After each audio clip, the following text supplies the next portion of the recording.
तो तीन पार्टियां मुख्य तौर पर मैदान में हैं, तीनों ने ही जोर शोर से प्रचार किया है और 19 काउंटिंग सेंटर पर वोट काउंटिंग की प्रक्रिया जो है वो शुरू हो चुकी है। ये बड़ी खबर आप तक पहुंचा रहे हैं। काउंटिंग की प्रक्रिया शुरू हो चुकी है, 19 काउंटिंग सेंटर बनाए गए और ये तस्वीरें हम आपके सामने रख रहे हैं नेताओं की जो भगवान के दर पर पहुंच रहे हैं आशीर्वाद लेने के लिए, जीत का आशीर्वाद लेने के लिए, जो चुनावी प्रचार किया, जनता से जो वादे किए, जनता उनके नाम पर भरोसा जताए, यही आशीर्वाद लेने के लिए यहां पर पहुंचे हुए हैं। और इसी कड़ी में नेता आपको नजर आ रहे हैं, भोलेनाथ के दर पर पहुंचे हुए हैं, जलाभिषेक कर रहे हैं, आशीर्वाद ले रहे हैं।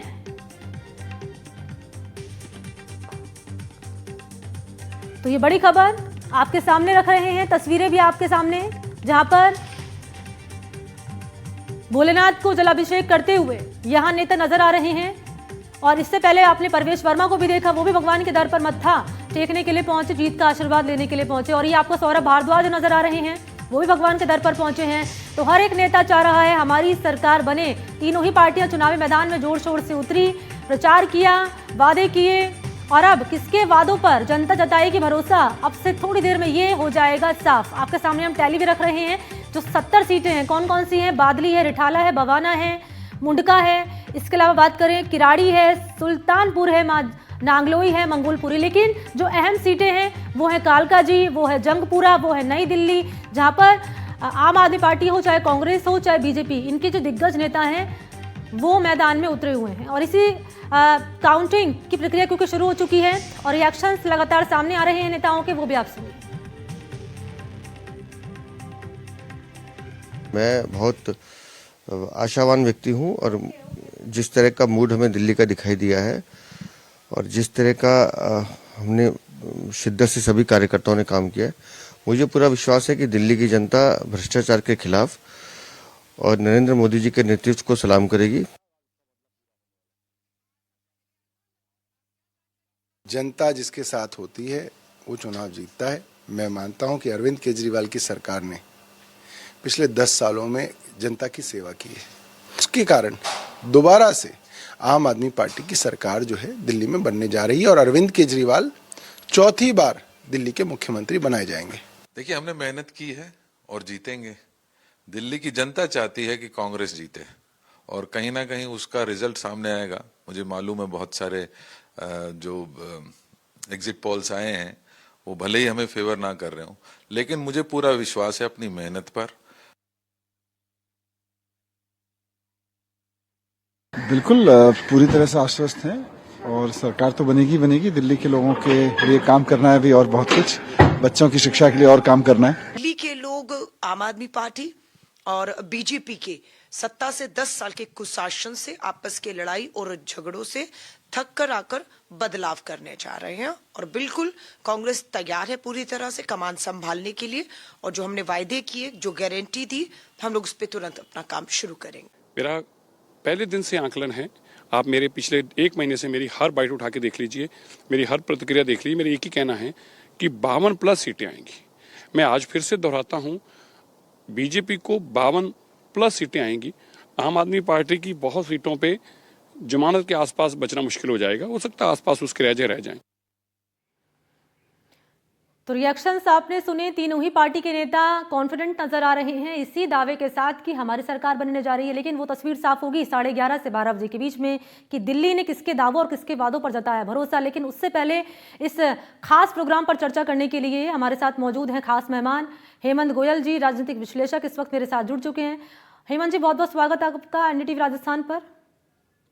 काउंटिंग की प्रक्रिया तो हेमंत जी शुरू हो चुकी है और धीरे धीरे रुझान भी आने से शुरू हो जाएंगे। लेकिन उससे पहले अहम सवाल जो सभी के मन में है कि 2 दशक से ज्यादा का रिकॉर्ड इस बार बीजेपी तोड़ेगी या फिर आम आदमी पार्टी जो पिछले 3 बार से चुनाव जीत रही है चौथी बार भी जीतेगी, क्या लगता है आपको? देखिए मनीष जी, सरकार किसकी बनेगी ये तो अभी 3-4 घंटे में स्पष्ट हो जाएगा। लेकिन जिस तरह से एग्जिट पोल के रिजल्ट सामने आए, 14 एग्जिट पोल में से 12 एग्जिट पोल बीजेपी की स्पष्ट रूप से भगवत दिखाते हुए सरकार दिखा रहे हैं। और माई एक्सिस इंडिया और सीएनएक्स 2 बहुत भरोसेमंद एग्जिट चैनल है, एग्जिट पोल है, एजेंसी है जो सीधे सीधे बीजेपी की सरकार दिखा रहे हैं। तो ये तो स्पष्ट है कि सरकार तो बीजेपी की बनती जिस तरह से दिख रही है। वो स्पष्ट है। लेकिन एक बात और चौंकाने वाली बात है दिल्ली के मामले में कि बीजेपी और कांग्रेस दोनों ही की नेता आप पार्टी को दिल्ली से सत्ता से हटाने को आतुर है। ठीक है, बीजेपी की बात समझ में आती है कि बीजेपी तो चूंकि 27 साल बाद जिस तरह का अभी तक वो सूखा देखा उन्होंने, वो अब सत्ता में आना चाहते हैं, वो यहां पर भी डबल इंजन की सरकार बनाना चाहते हैं। लेकिन कांग्रेस भी उतनी ही ज्यादा आतुर है कि यहां से अरविंद केजरीवाल सत्ता से बाहर हो जाए। उसकी बात बड़ी स्पष्ट है, उसकी वजह भी स्पष्ट है, क्योंकि जिस तरह से अरविंद केजरीवाल एनडी गठबंधन के राहुल गांधी के नेतृत्व पर अंगुली उठाते रहे, सवाल उठाते रहे, वो उसी तरह से मुलायम सिंह यादव और ममता बनर्जी जिस तरह से उठाती रही है। तो अब कांग्रेस भी ये चाहती है, राहुल गांधी भी ये चाहते हैं कि अरविंद केजरीवाल भी कमजोर हो जाए और वो सत्ता से बाहर हो जाए। तो इसकी साफ वजह। लेकिन एक बात और स्पष्ट है कि अरविंद केजरीवाल खुद अपने आप से लड़ाई लड़ रहे हैं, क्योंकि जिस तरह का वो मुखौटा ओढ़कर आए थे, ईमानदारी का मुखौटा, आंदोलन से वो निकले, और जिस तरह के सब्ज बाग उन्होंने दिल्ली की जनता को दिखाए, देश की जनता को दिखाए, एक अलग प्रकार की राजनीति करने का उन्होंने वायदा किया, वीआईपी कल्चर से दूर रहने का उन्होंने वायदा किया, और जिस तरह के तमाम आरोप उन्होंने कांग्रेस के बड़े नेताओं पर लगाए, और उस तरह से अब वो मोह भंग लेकिन जनता आरोप तो कांग्रेस पार्टी और आम आदमी पार्टी भी तो लगा रही है ना हेमंत जी, एक तरफा आरोप तो लग नहीं रहे हैं, तीनों ही पार्टी आरोप लगा रही हैं। कांग्रेस पार्टी के कल नेता राहुल गांधी उन्होंने प्रेस कॉन्फ्रेंस करके बोला कि वोटों की हेराफेरी हुई है। आम आदमी पार्टी के नेता केजरीवाल कह चुके हैं, चुनाव आयोग से कई बार सवाल हम कर चुके हैं कि भैया हमें बता दीजिए किस सीट पर कितने वोटर्स हैं, वो जवाब चुनाव आयोग की ओर से नहीं दिया गया। तो एक पार्टी तो आरोप लगा नहीं रही है हेमंत जी, तीनों ही पार्टी एक दूसरे पर आरोप लगा रही है। नहीं, आरोप प्रत्यारोप ठीक है, लेकिन आरोप अगर बिल्कुल बेबुनियाद हो, अब जैसे अरविंद केजरीवाल ने आरोप लगाया कि भाई 15 करोड़ रुपए का ऑफर हमको दिया जा रहा है हमारे एमएलए को, हमारे कैंडिडेट्स को, लेकिन अब आरोप लगाते हैं लेकिन आज तक सबूत वो पेश नहीं कर पाए। ये अरविंद केजरीवाल की सबसे बड़ी खासियत है कि आरोप लगाकर दूर हो जाते हैं, आज तक किसी आरोप को अंजाम तक नहीं पहुंचा पाए अरविंद केजरीवाल। और जहां तक राहुल गांधी का प्रश्न है, तमाम विपक्ष का प्रश्न है, तमाम विपक्ष संवैधानिक संस्थाओं पर अंगुली उठाता रहा है, चुनाव आयोग पर उन्होंने अंगुली उठाई, वो कई बार तो न्याय व्यवस्था पर अंगुली उठा देते हैं, तो तमाम जो प्रीमियम एजेंसीज है सरकार की, संवैधानिक संस्थाओं की, उन पर वो विपक्ष उंगली उठाता रहा है। तो ये प्रॉपर्टी एक बन चुकी है। लेकिन अरविंद केजरीवाल के बारे में तो खासतौर से ये जाना जाता है कि वो बेबुनियाद आरोप लगाते हैं। उन्होंने तो अभी जब कह दिया कि साहब हरियाणा में बीजेपी सरकार ने जहर मिला दिया यमुना नदी में, तो जिस तरह का आरोप, और उस पर हरियाणा में उनके खिलाफ एफआईआर तक दर्ज हो गई। तो ये इस तरह का उनका ट्रेंड रहा है, इस तरह की उनकी फितरत रही है। उन्होंने चुनाव आयोग के मुख्य चुनाव आयुक्त राजीव कुमार पर आरोप लगा दिया कि वो रिटायरमेंट के बाद नौकरी चाहते हैं, वो क्यों नहीं चुनाव में खड़े हो जाते, वो उन्होंने लोकतंत्र को बर्बाद किया।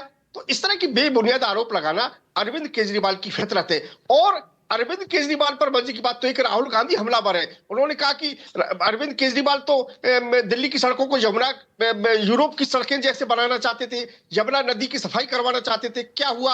आज भी लोगों को गंदा पानी पीना पड़ रहा है, सड़कें किस तरह बदहाल है। उन्होंने वीडियो शेयर सोशल मीडिया पर किया है। तो एक दूसरे पर आरोप, और अरविंद केजरीवाल साहब कांग्रेस पर आरोप लगा रहे हैं कि वो तो बीजेपी की बी टीम है। तो जिस तरह का माहौल दिल्ली में बन गया, जिस तरह की राजनीति दिल्ली में खेली जा रही है, वो बिल्कुल अलग तरह की राजनीति है। बीजेपी कहती है आम आदमी पार्टी कांग्रेस की बी टीम है, कांग्रेस पार्टी कहती है बीजेपी आम आदमी की बी टीम है।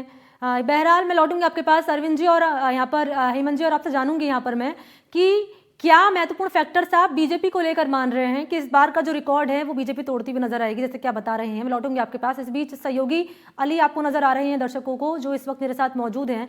अली, आपके पास आते हुए, क्योंकि वक्त शुरू हो चुका है, काउंटिंग प्रक्रिया शुरू हो चुकी है और कुछ घंटे बाद जो है तस्वीर भी साफ हो जाएगी कि दिल्ली में किसकी बन रही है सरकार। लेकिन उससे पहले क्या माहौल आपको नजर आ रहा है?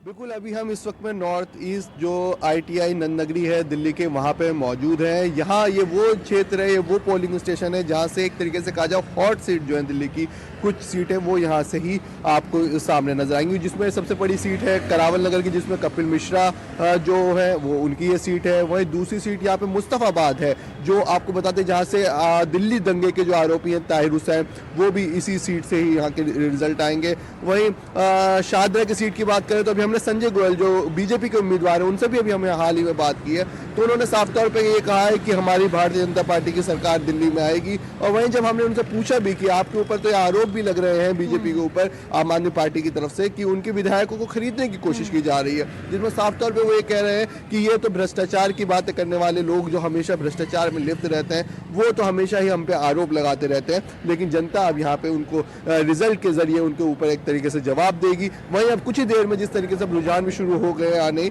अब कुछ ही देर में जब पता चल जाएगा कि कौन दिल्ली के अंदर अपना परचम लहरा पाएगा और क्या झाड़ू फिर से इस बार दिल्ली में आ पाएगी या कमल दिल्ली में खिल पाएगा। सीट 70 है, लेकिन जो 3 अहम सीटें हैं अली, उस पर सबकी नजरें बनी हुई हैं। पहले तो हो गई कालका जी, जहां पर दिग्गज नेता आम आदमी पार्टी के उतरे हुए हैं, बीजेपी के उतरे हुए हैं। एक नई दिल्ली हो गई और तीसरी सीट हो गई जंगपुरा, जहां से मैदान में जंगपुरा से उतारा गया है मनीष सिसोदिया को, बीजेपी ने उतारा यहाँ पर अवध ओझा को।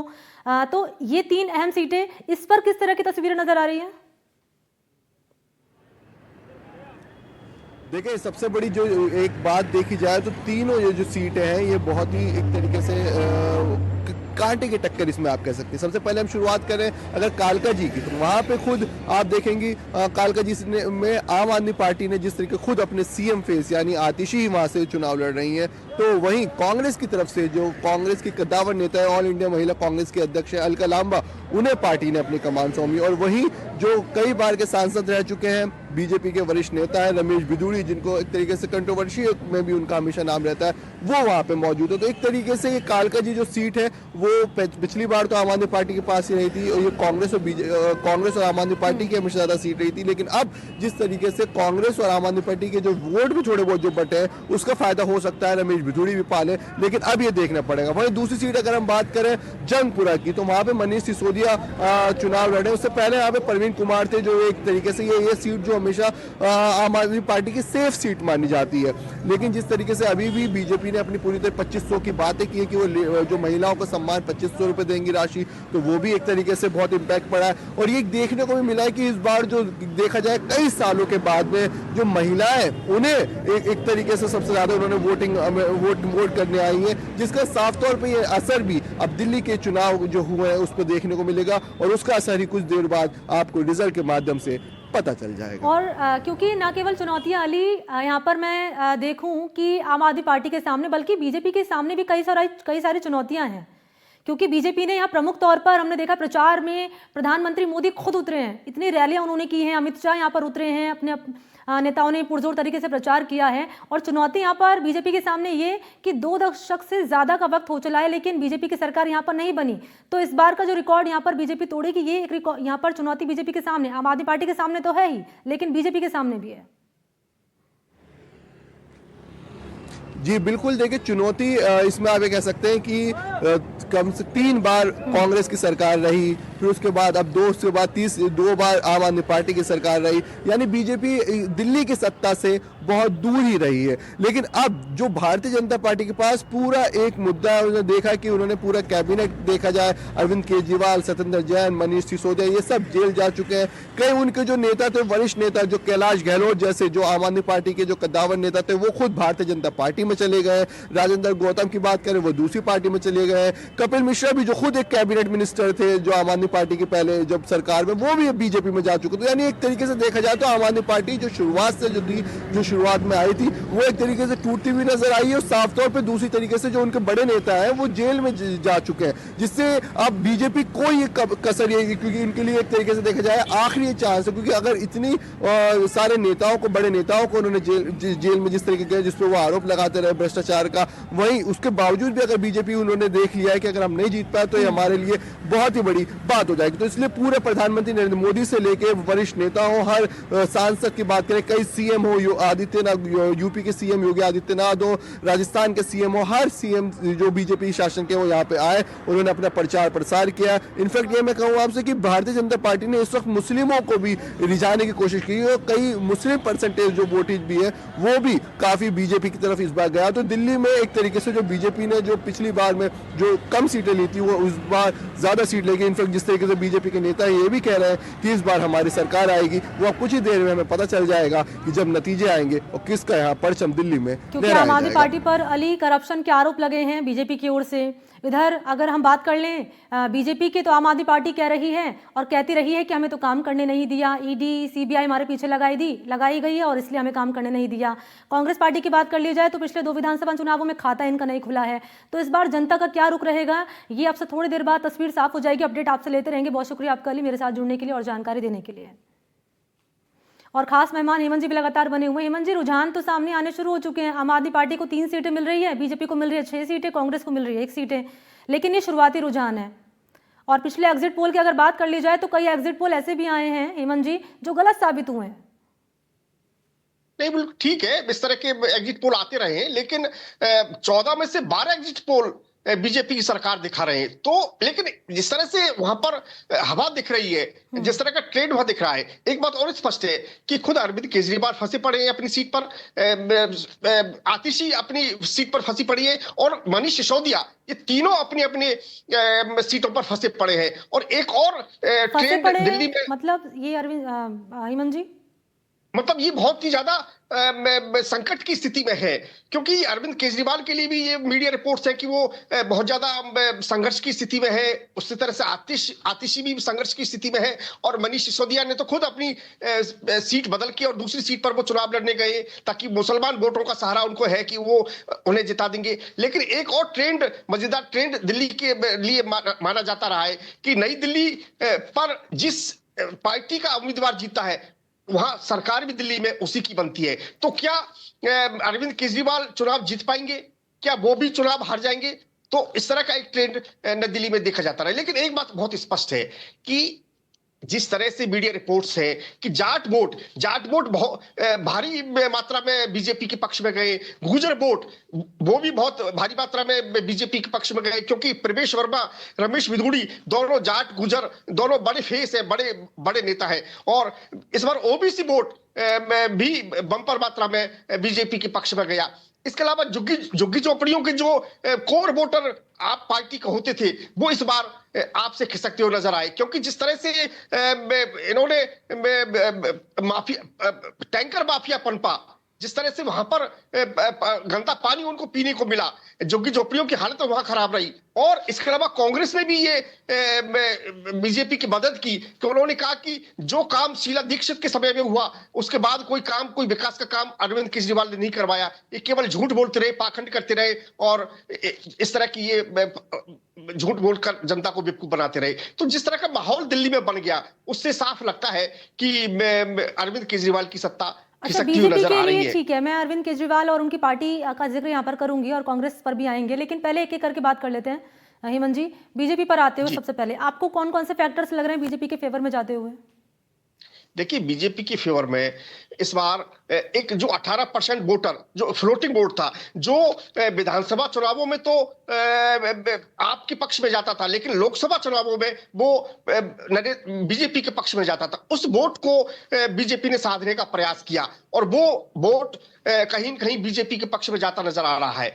इसके अलावा जो एक फ्री बीज अरविंद केजरीवाल का बहुत बड़ा हथियार था, उस फ्री बीज को भी बीजेपी ने काउंटर करने का प्रयास किया है, क्योंकि महिलाओं को 21 रुपए आप पार्टी ने देने का वायदा किया, उसके मुकाबले बीजेपी ने 25 रुपए देने का वायदा किया। और खुद नरेंद्र मोदी दिल्ली में चुनाव प्रचार में कूदे हैं, अमित शाह कूदे हैं, अरविंद खुद प्रधानमंत्री ने कहा कि बीजेपी की गारंटी मतलब पूरा होने, मोदी की गारंटी मतलब पूरी होने की गारंटी। तो अब आप ये तो मान के चलिए कि अरविंद केजरीवाल की जो स्वीकार्यता है वो बिल्कुल कम हुई है, क्यों उन पर एक तरह से झूठ और पाखंड का मुखौटा जो चढ़ गया, वो ईमानदारी का मुखौटा उनका उतर गया। तो ये सारी बातें बीजेपी के पक्ष में कहीं न कहीं नजर आ देंगे। इसके अलावा जो ओबीसी वोट है वो बीजेपी के पक्ष में खड़ा नजर आ रहा है। इसके अलावा जो मिडिल क्लास वोट जो था, जो कभी आप पार्टी को वोट करता था, लेकिन अब जो बजट में जिस तरह की घोषणा हुई कि 12 लाख तक की इनकम पर कोई टैक्स नहीं लगेगा,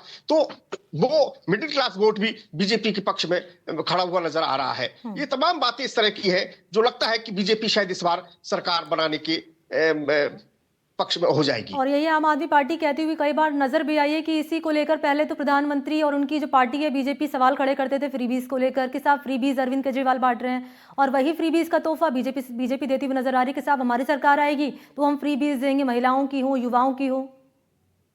नहीं देखिए, ये तो एक राजनीतिक मजबूरी है, क्योंकि जब प्रधानमंत्री ने स्पष्ट कर दिया कि अरविंद केजरीवाल की किसी भी योजना को बंद नहीं किया जाएगा, तमाम जो उनकी जो कल्याणकारी योजना है उनको चालू रखा जाएगा, तो अब ये जब चूंकि अरविंद केजरीवाल इसके जनक माने जाते हैं फ्री बीज के, वो उन्होंने शुरू कर दी तो उनको बंद भी नहीं किया जा सकता। लेकिन जिस तरह का विकास का दावा बीजेपी करती है, जिस तरह का इंफ्रास्ट्रक्चर डेवलप करने का वादा माफी के बीजेपी साथ ने मैं किया आपको है। रोक रही हूँ, आप बोल रहे हैं कि केजरीवाल की जो योजनाएं रही उनकी पार्टी की वो बंद नहीं की जा सकती, आप ये बोल रहे हैं।